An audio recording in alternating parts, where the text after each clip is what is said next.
Hello and welcome to the Coaching Crowd podcast with me, Zoe Hawkins, and my friend and co-host Jo Wheatley. Hi, everybody. This week we are talking about making coaching simple. As you know, we train coaches up to master level, and that can feel a bit daunting for people that are thinking about how can I integrate coaching into my everyday conversations. So, we're hoping to share with you some ideas and ways to really make coaching seem simple. Yeah, we know that when learners are thinking about joining a qualification or even doing some CPD, sometimes there's that voice, isn't there, that says, oh, I just don't know if I am going to be good enough, or I'm going to understand it, or I'm going to be able to keep up, or am I ever going to be able to master this? There can be lots of different voices, I think, that people hear that create reservations before embarking on a learning journey.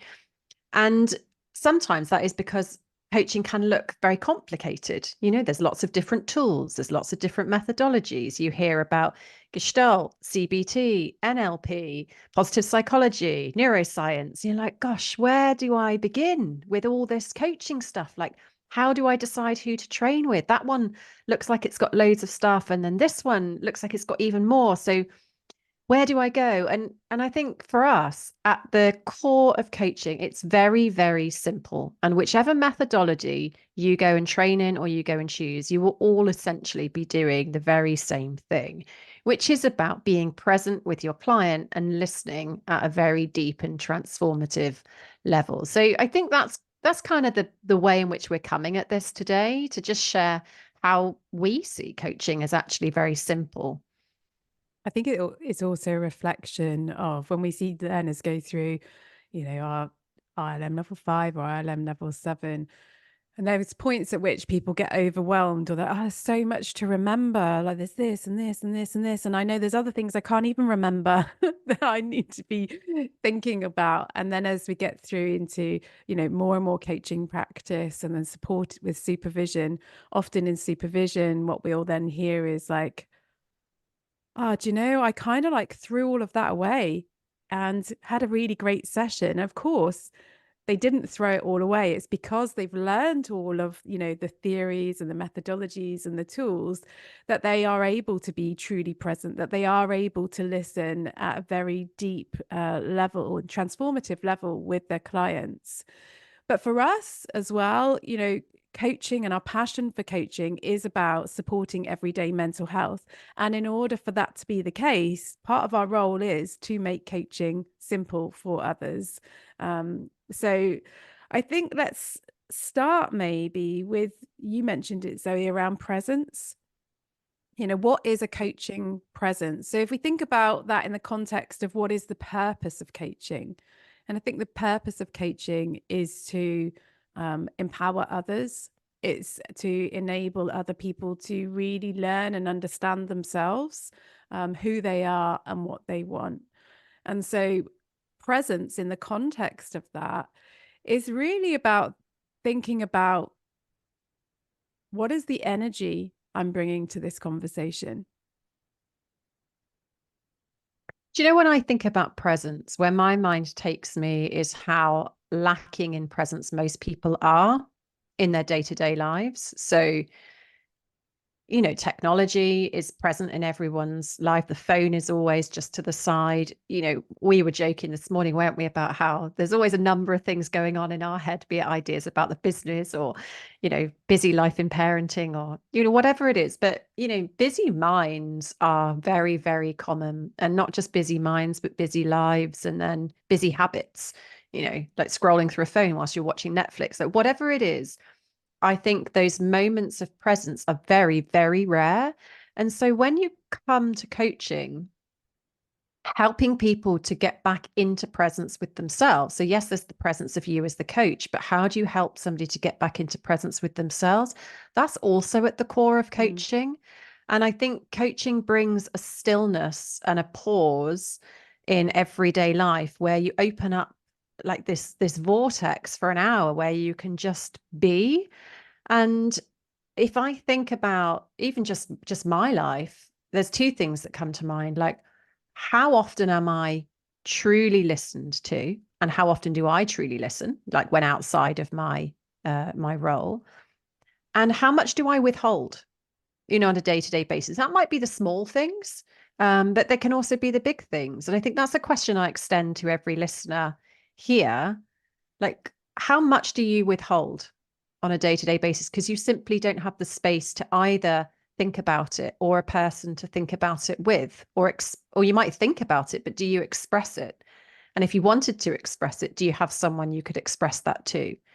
And so coaching for me is all of those things of like, you create this pause for people to be fully present with themselves and get into contact with, what am I withholding, or what am I holding that I don't any longer want to hold? Yeah, so those are just some of the thoughts, I guess, that are coming up as we discuss this topic. Yeah, an example is also coming to my mind. So I think building on that, it's about how we create space for other people in amongst the busyness, and the conflicting things trying to get our attention, both internally and externally. And I remember last year I was at Hendu, and lots of background noise, there's music, lots of chatter with different people, and there was somebody there who I don't see very often, I don't know that well, but we also know who each other are, and we happen to be sat on the same table, and they were sharing a story about loss that they had experienced. So we had this conversation, and when that person got up to leave at the end of the sort of that part of the Hindu, they had to leave and go home. And they came over and said, sort of put their hand on my shoulder and said, "Thank you. You really listened to me," which was really moving. And my natural response was, of course, of course. And what I meant by that is what you had to say was really important. And I think the impact maybe for the other person was, whilst we were in that big space, it's almost like we put a little force field around us, and all of the other stuff that was going on kind of went away, and we were almost experiencing silence whilst in conversation together. And so I think the what that can create for the other person is a feeling of being validated, of their experience being affirmed.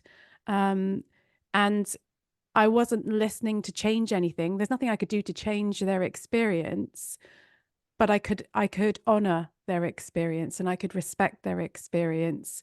And I think that really echoes, like, so, how do we make coaching simple? It's about presence, it's about space, it's about respect for the other person, and being able to hold a position of kind of acceptance, I think, acceptance of self, of others, of the way the world is, um, yeah. And that for me is part of the simplicity of coaching. When I was listening to your story there, one of the things that came to my mind was, I think what makes coaching complicated is the attachment to needing to fix. Mm. Like, if you step into a space with somebody and they're sharing whatever challenge, it might be something that you've expressed there. It might just be like, I really want a new job, and I'm not really sure how to go about it. If you are attached to that person needing to fix that in some way, that's where it gets complicated. Because if the client could have fixed it on their own, they would have done. And so by nature, the things that clients bring to coaching are not easily fixable. Like, if they were easily fixable, they wouldn't be in coaching. They wouldn't be bringing it up in conversation. And yet they are often easily fixable when that client can make full contact with what they need, what they value, what they find important. But if you fixate on a solution or on the fact that the client is broken in some way, it's going to become complicated very, very quickly. And you're going to be looking for a tool, or, a magic coaching activity that's going to suddenly unlock something for a client. And if you're searching for that, you aren't present. You're not in that moment with that client. There's no space for magic to happen. And sometimes it's the simplest things. When I reflect back on some of the coaching that I've had, and I actually remember conversations we've had, like when we were on CPD programs together, sometimes it's one sentence that can just unlock and shift a whole new perspective where things like the problems just unfold in front of your eyes. It's not a complicated coaching activity or, you know, hours and hours and hours. Sometimes it's the tiniest thing that can make a radical difference. So, and I think that's what presence is. When you're present with a client and you're able to deeply listen, there is space for magic to occur. The client finds things for themselves that you don't have to do to a client. Mm. I think a co-regulation, can occur whether you're virtual or in person. And, there's a lot of talking, coaching around matching and mirroring, and also when to and when not to. But ultimately, I think coaching can be simple when you take time to prepare yourself for a conversation and you don't dive in, and you really just, when somebody shares something with you, you actually just take even a few seconds to just consider what's happening here, what is the request, what is behind that. The little things that can make a difference, I think, could be a client has shared something with you. They could be telling you the story that's gone round in their head probably 1,000 times, telling you something about themselves. And then you just might, with your presence, just say, really? And often the client, when you offer that back to them, will then say, no, no, like I know I'm not that, and I know I can do that, and they're doing the work. And then you might say, so what's the real challenge here? And then they'll tell you. But actually, it's those things that are starting to interrupt and question the assumptions and the narrative that they've learned that's well rehearsed. And I think a lot of time, coaches or leaders can withhold some of their self, or they might get, what's the best question I can ask? What is the question that I need to ask now so that I am coaching, rather than really tuning into, yourself, your body, your wisdom, what you're picking up from the other person. And that simplicity can just help the client to stay in contact with themselves. Mm. I think another piece about simplicity in coaching is you have to detach yourself from you as the coach needing to deliver the results. And what I mean by that is like use your coachee, like ask your client. So as you've described there, if you reach a sort of point in a conversation with a client and you're not sure where to go next or what question to ask, or you're thinking, oh gosh, what does my client need right now? Ask them. Like you don't have to make all the decisions. In fact, it's best if you don't make the decisions, that you actually just offer and invite your client into different places, to offer your client, well, what would be most valuable for you right now? I hear that you're expressing this challenge. I hear that you've got this. And they might return and say, oh, I don't know. And then you say, great. So what should we do with that then? And you work it out together. I think that's, sometimes I think in coaching training, certainly in new coaches, it feel like the coach has to have all the answers, all the tools, all the resources, all the ways to take the client to the result that they're trying to get. So you forget actually that your client is hugely resourceful and able to do some of that for themselves. And don't be afraid of the I don't know. If you ask your client the question, they're like, I don't know, great. Then you work through that. You make some suggestions, you get creative.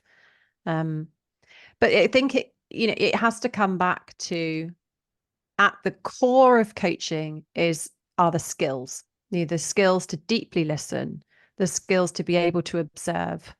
And it's the unlearning, which I know we've talked about on this podcast before, but unlearning all those habits that you might have created with your mate down the pub when they're expressing their challenges. You have to unlearn, like, no colluding, no needing to resolve it for your client, not having a stake in their outcome. Like coaching is such a clean space that you can sit there and support somebody, but actually whether they choose to make a certain decision or a different one, it doesn't affect you. So when you're working with somebody you love, you often have a stake in their outcome, and that can make it harder to facilitate those transformational conversations.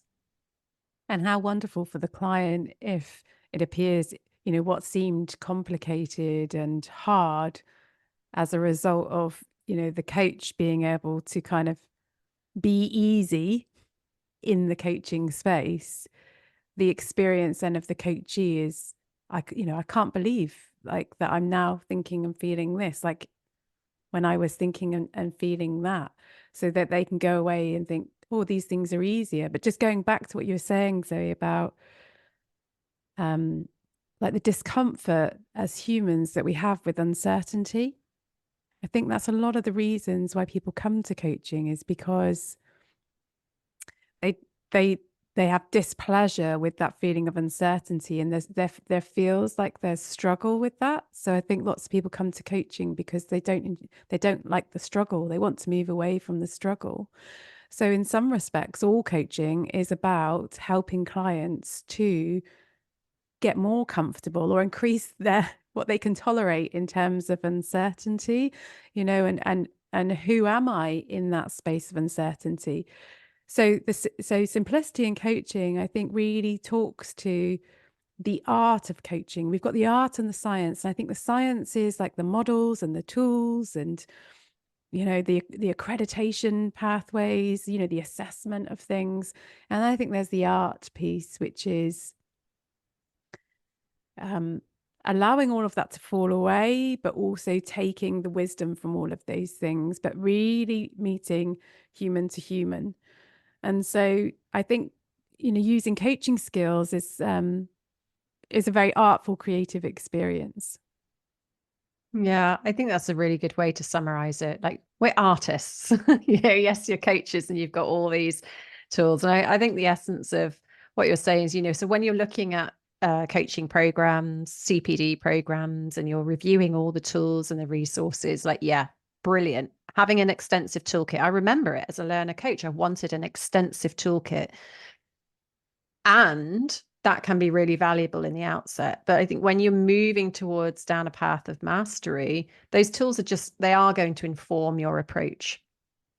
And you're going to create your own tools, and you're going to use what's inspired you and what's useful. But the biggest thing you will use is yourself, your energy, your presence, and your clients, and you'll come together and work that through. So if you're thinking, could I train to be a coach? I don't know. Am I capable of doing it? Of course, the answer is yes. Um, and on a good training program, they're going to equip you with all of the tools and the methodologies, and they're also going to remind you of your own strengths and talents. And ultimately, it's about coming home to who you are and always were, and leveraging all of that to really be present and still and whole with the other person. Yes, if you want to find out more about our programs, head over to our website at igcompany.co.uk.